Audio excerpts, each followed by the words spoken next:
दोस्तों, सबसे पहले तो सभी लोगों को नमस्कार। मैं कृष्णकांत।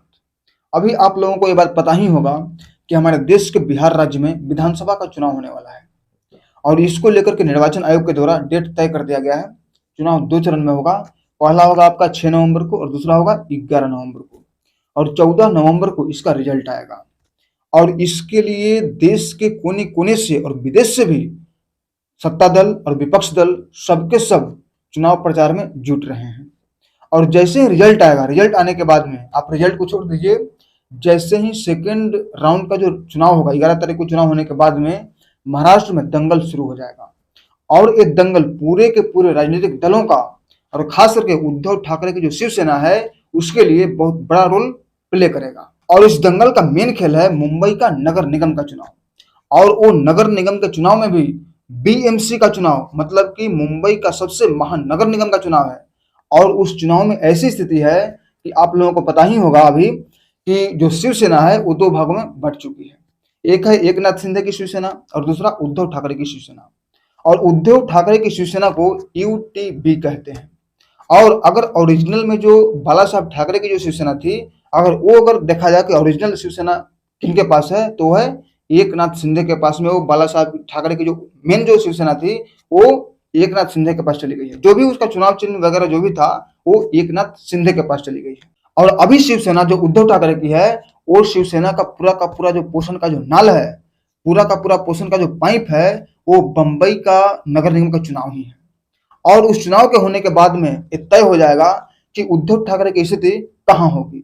और अगर वो चुनाव हार जाते हैं, जिसकी प्रबल संभावना है, क्योंकि जिस शिवसेना की शक्ति पर वो चुनाव लड़े थे वो शिवसेना ही 2 भागों में विभक्त हो चुकी है। और अभी वहां पर जो भाजपा है वो वहां पर ताकत के साथ आएगी। और उनका साथ देने के लिए जो अभी वास्तविक जो शिवसेना है, एकनाथ शिंदे की जो शिवसेना है, वो उनका साथ देगी। और अभी वहां पर एक समारोह हुआ था और उस समारोह में हमारे देश के गृह मंत्री अमित शाह जी ने एक बयान दिए थे। और उस बयान में उन्होंने ये बात बताया कि महाराष्ट्र में बीजेपी की सरकार बनाने के लिए बैसाखी की आवश्यकता नहीं है। आपको बता दूं कि हमारे देश के अमित शाह एक ऐसे नेता हैं जिनका बयान का एक मतलब नहीं होता है, उसका अनेक मतलब होता है। या फिर उस बयान का ये मान के चला जाए कि कभी भी हमारे देश के जो गृह मंत्री अमित शाह जी हैं वो कभी भी किसी के ऊपर आक्रामक रुख अपनाने से पहले इशारा देते हैं, मौका देते हैं कि देखो मैं ये करने वाला हूं, फिर बाद में मत बोलना कि नहीं बताया। तो अमित शाह के बयान को हल्के में नहीं लिया जा सकता। और अमित शाह जी का जो बयान है वो मुख्य रूप से 2 लोगों के लिए था, एक उद्धव ठाकरे के लिए और दूसरा जो वास्तविक जो शिवसेना बनी है एकनाथ शिंदे। और उसके बाद में वहां पर एनसीपी जो अजित पवार है उनके लिए और उनसे जुड़े अन्य पार्टी के जो लोग हैं उनके लिए, जो उनसे जुड़े हुए हैं। और उनका कहना ये था कि मुंबई में जो बीजेपी है वो अपने दम पर सरकार बना सकती है। और हालांकि चूंकि आपने विपत्ति में हमारा साथ दिया है तो अगर आप अच्छे से रहोगे तो आपको अपने साथ रखा जाएगा, अन्यथा अगर ज्यादा हल्ला गुल्ला करोगे तो आपकी जरूरत नहीं होगी। और शिवसेना के उद्धव ठाकरे को यह मैसेज था। तो आप तो कहेंगे कि अब ये तो शिवसेना है ही नहीं, तो उनके लिए भी मैसेज था, क्योंकि उद्धव ठाकरे को यह बात पता चल गया है कि हमने कितनी बड़ी गलती की है बीजेपी से अलग होकर। और उनका जो बयान है, वक्त बे वक्त उनके बयान से पता चलता है कि उनको बहुत पछतावा होता है बीजेपी से अलग होकर और वो बीजेपी में शामिल होना चाहते हैं। लेकिन अमित शाह का उनके लिए बयान था कि आप ये मत समझिए कि मैं आपको वापस ले लूंगा। अगर उद्धव ठाकरे की बात करें तो आपको बता दूं कि उस वक्त शिवसेना में जब बाला साहब ठाकरे थे तो उस वक्त उद्धव ठाकरे की पहचान अलग थी। और 2009 से पहले अगर उनको आप देखिएगा तो उनका जो पोशाक था, उनका जो ड्रेस था, बिल्कुल भगवतहारी था, उनका वही ड्रेस था। और उससे पहले अगर उनको आप देखिएगा तो जिस वक्त बाला साहब ठाकरे थे तो उस समय शालीनता से बोलना, अच्छे से बोलने के लिए वो प्रसिद्ध थे। और उस वक्त शिवसेना का बहुत ज्यादा कद्र था। हालांकि आपको बता दूं कि बाला साहब ठाकरे के समय में ही शिवसेना कमजोर होते चला गया, क्योंकि 2009 का वो चुनाव बताता है कि उस वक्त जो शिवसेना था उसकी दर्रे में कमी आने लग गई। और 2014 में जब चुनाव हुआ, बाला साहब ठाकरे के बाद में जब पहली बार चुनाव हुआ तो शिवसेना की सीटें बीजेपी से घट गई, क्योंकि बीजेपी और शिवसेना, बाला साहब ठाकरे का ऐसा बयान था कि हम जो भी हैं जैसे भी हैं हम बीजेपी के साथ ही में रहेंगे। और आपको बता दूं कि महाराष्ट्र में उस वक्त बड़े भाई की भूमिका में शिवसेना थी और छोटे भाई की भूमिका में बीजेपी थी। और उसके बाद में 2014 में जब चुनाव हुआ था, उस वक्त जब उद्धव ठाकरे जी थे, उस वक्त क्या हुआ, पलट गया। मतलब कि जो शिवसेना थी उसकी सीटों की संख्या घट गई और जो बीजेपी थी उसकी सीटों की संख्या बढ़ गई। तो बड़े भाई की भूमिका में बीजेपी आ गया और छोटे भाई की भूमिका में शिवसेना आ गया। और 2019 में भी उद्धव ठाकरे के साथ ही में रहती बीजेपी, लेकिन बीजेपी का आदत है कि अगर किसी से वो वादा करता है तो वो अपने वादा से मुकरता नहीं है। तो बीजेपी कभी भी उद्धव ठाकरे से वादा नहीं किया था कि हम आपको मुख्यमंत्री बनाएंगे, भले आपका सीट कम ही क्यों ना हो। ये पूरी तरीके से पहले से ही तय था कि बीजेपी के देवेंद्र फडणवीस मुख्यमंत्री बनेंगे। लेकिन उद्धव ठाकरे के मन के अंदर एक ऐसी लालसा आ गई जिनके वो हकदार नहीं थे। याद रखिएगा, अगर आपके मन के अंदर अगर ऐसी लालसा आ जाए जिनके आप हकदार नहीं हैं, तो या तो उस लालसा को खत्म कर दीजिए और नहीं तो आप अपने प्रतिष्ठा को गंवाने के लिए तैयार हो जाइए।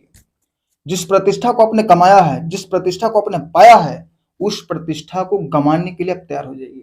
और यही हाल उद्धव ठाकरे के साथ हुआ। कंट्रोल नहीं कर पाए और झूठ बोलना शुरू कर दिए कि अमित शाह जी के द्वारा यह बात बोला गया था कि अगर बीजेपी समर्थित अगर सरकार आती है तो आपको मुख्यमंत्री बनाएंगे, जबकि उनके पास कोई ऐसा एविडेंस, कोई ऐसा बयान नहीं है जिसमें साफ साफ बोला गया हो कि अगर बीजेपी समर्थित अगर सरकार आएगी तो आपको मुख्यमंत्री बनाया जाएगा।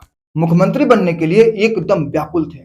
और जब किसी व्यक्ति के मन के अंदर अगर लालसा होती है, लालसा आ जाती है, तो पूरी तरीके से वो व्याकुल हो जाता है और वो ऐसे ऐसे काम करने के लिए तैयार हो जाता है जो उसे नहीं करना चाहिए। मान सम्मान, यहाँ तक कि राजनीतिक या आर्थिक भविष्य के लिए खतरा हो। और वही हाल 2019 में उद्धव ठाकरे जी करने लग गए, एकदम पूरी तरीके से एकदम छटपटाने लग गए। और आपको बता दूं कि उस वक्त ऐसे समय में आप अपने विरोधियों के निशाने पर होते हैं और आप शिकारियों के लिए एक अच्छे शिकार बन जाते हैं। और आपको बता दूं कि महाराष्ट्र की राजनीति के चाणक्य कहे जाने वाले शरद पवार, जो कि एक बहुत अच्छे शिकारी थे, वो ऐसे शिकारी थे जिनको कि उनको समझ में आ गया कि मेरा शिकार उद्धव ठाकरे है। और उसके बाद में उद्धव ठाकरे के पास उन्होंने तीर मारा और वो तीर सीधे जाकर के उद्धव ठाकरे के पास गिरा और उनसे वो बोले कि आप बीजेपी को छोड़कर, बीजेपी से अलग होकर आप हमारे साथ चले आइए, मैं आपको मुख्यमंत्री बना दूंगा। अब सोचिए, उद्धव ठाकरे मतलब शिवसेना का एनसीपी या कांग्रेस के साथ मिलना आग और पानी के साथ मिलने जैसा है। और इन दोनों के साथ मिलकर सरकार बनने का मतलब है, साफ साफ है कि एक ही बर्तन में आग और पानी को मिलाकर भोजन बनाना, जो कि संभव था ही नहीं। लेकिन फिर भी उसके बावजूद भी उद्धव ठाकरे अपना सारा मान सम्मान, सारा प्रतिष्ठा दांव पर रखकर उनसे गठबंधन कर लिए। और यहीं से उद्धव ठाकरे का मान सम्मान, शिवसेना की पूरी साख दांव पर लग गया। और यहीं से खत्म होना शुरू नहीं हुआ, समझिए कि खत्म हो गया। जन विद्रोह चलने लग गया और पार्टी के अंदर विद्रोह हो गया। और 2 से 250 साल के शासनकाल के बाद में जो एकनाथ शिंदे हैं वो विद्रोह कर दिए। और शुरू में तो उनको विद्रोही कहकर उनके खिलाफ में बहुत सारी बातें होने लग गई और फिर उसके बाद में उनको समझाने के लिए कुछ लोग जाने लग गए। लेकिन जो जो उनको समझाने जाते वो उनसे मिलते चले गए और फिर उसके बाद में एकनाथ शिंदे बीजेपी के साथ मिल गए और फिर वो मुख्यमंत्री बन गए। और फिर उसके बाद में आपको बता दूं कि उद्धव ठाकरे के पास न पद बचा, न प्रतिष्ठा बचा, न मान बचा, न सम्मान बचा। और उनका जो पहले जो अलग पहनावा था वो पहनावा भी खत्म हो गया और वो पहनावा बदलकर एक साधारण पहनावा हो गया। तो इस तरीके से उद्धव ठाकरे शरद पवार जैसे शिकारियों के शिकार बन गए। और वो ऐसे कुएं में छलांग लगाने से भी परहेज नहीं किए शरद पवार के साथ में। आपको बता दूं कि शरद पवार बहुत बड़ा राजनेता है, ऐसा वैसा राजनेता नहीं है। शरद पवार क्या किए कि वो उद्धव ठाकरे के पास जाकर कहे कि हम दोनों चलिए एक कुएं में कूदते हैं, हम दोनों एक दूसरे का उंगली पकड़कर कुएं में कूदते हैं। तो उद्धव ठाकरे जी शरद पवार की उंगली पकड़कर कुएं में छलांग लगाए। अब चूंकि आपको बता दूं कि शरद पवार जो हैं अपनी उंगली में लगाए हुए थे तेल। अब इस उंगली को उद्धव ठाकरे जी पकड़कर जब छलांग लगाए तो उनका हाथ फिसल गया और वो कुएं में जाकर गिर गए और शरद पवार जी ऊपर रह गए, आराम से बैठे हुए हैं और उद्धव ठाकरे जी कुएं में कूद गए। अब वो कुएं के मेढक की तरह हो गए हैं जिनको कि कुछ दिखाई नहीं देता। और वो कुआं है बीएमसी, मुंबई का महानगर निगम। और उसी को जितना अब उनका लक्ष्य बन गया है। उनको अब कोई बाहर कोई चीज दिखाई नहीं देता, उनको ये नहीं दिखाई देता कि बीजेपी कहां से कहां पहुंच गया है। अब प्रधानमंत्री नरेंद्र मोदी जी को देख लीजिए, देश छोड़ दीजिए, विदेश में भी अब उनका पकड़ हो गया है। लेकिन ये सब चीजें उनको नहीं दिखता, उनको बस बीएमसी दिखता है। और यही कारण है कि अब वो बीएमसी भी जाने वाला है। तो ये तो हो गया उद्धव ठाकरे के लिए अमित शाह का बयान। अब दूसरा बयान उनका सहयोगी दल जैसे कि एकनाथ शिंदे हो गए, अजित पवार जी हो गए, तो उनके लिए था। और एकनाथ शिंदे को लेकर उन्होंने ये बात बोला कि हमें बैसाखी की जरूरत नहीं है। मतलब उनका साफ साफ कहना यह था कि बैसाखी होना चाहिए, लेकिन जब इमरजेंसी पड़े तब उस बैसाखी का सहारा ले लेना चाहिए। लेकिन जब वही बैसाखी आपको चोट पहुंचाने लगे, आपको दिक्कत देने लगे, आपको प्रॉब्लम करने लग जाए, तो उस बैसाखी को हटाना, उस बैसाखी को छोड़ने में देरी नहीं करना चाहिए। उनका कहने का मतलब था कि आप दोनों का मतलब एकनाथ शिंदे और अजित पवार, आप दोनों को दोनों हमें मुसीबत समय में, मतलब मुसीबत मुश्किल के समय में आप दोनों साथ दिए हैं, क्योंकि उनके कारण सरकार में आ पाए। और ये जो टेकरी टूटा वो एकनाथ शिंदे के कारण, तो इसीलिए बुरे समय में साथ दिए हो चलेगा, लेकिन इसका मतलब ये नहीं है कि समय अच्छा हो तो भी मोल भाव करो। क्योंकि जब समय बुरा था तो आपने मोल भाव किया, तो मैंने आपकी कीमत दी। तो भले आप अच्छे समय में कीमत लेकर काम किए हो, लेकिन साथ तो दिए। तो इसीलिए मैं आपका हमेशा वैल्यू दूंगा और आपको मैं हमेशा साथ रखूंगा। समय कितना भी अच्छा हो जाए, मैं आपको अपने साथी में रखूंगा। लेकिन आप अगर दादागिरी करोगे और कहोगे कि मुख्यमंत्री हमें बनाइए, तो ये नहीं हो सकता है। आपको हमारी शर्तों के हिसाब से चलना पड़ेगा। हालांकि जो एकनाथ शिंदे हैं वो ऐसे व्यक्ति हैं जो बीजेपी के हमेशा सहयोगी बनेंगे, और अगर कम हुआ तो कम सहयोगी बनेंगे, कभी भी रुकावट नहीं बनेंगे। अब अजित पवार की बात किया जाए तो अजित पवार के बारे में कुछ सोच सकते हैं, लेकिन वो सब अलग मैटर है। तो इस तरीके से देखा जाए तो महाराष्ट्र से बहुत गरम गरम मसाला आने वाला है। आप बस 11 नवंबर का वेट कीजिए। और सिर्फ महाराष्ट्र से ही नहीं, अभी पश्चिम बंगाल, केरल और तमिलनाडु जैसे राज्यों से बहुत ज्यादा उबाल आने वाला है, क्योंकि भी एसआईआर जो बिहार में लागू हुआ है, तो अभी 12 राज्य और केंद्र शासित राज्य मिला करके जो लागू करने के लिए जो निर्वाचन आयोग बोल दिया है। छत्तीसगढ़, मध्य प्रदेश, वो सब राज्य में दिक्कत नहीं है, क्योंकि वहां क्या है, वो सब राज्य बीजेपी शासित राज्य है।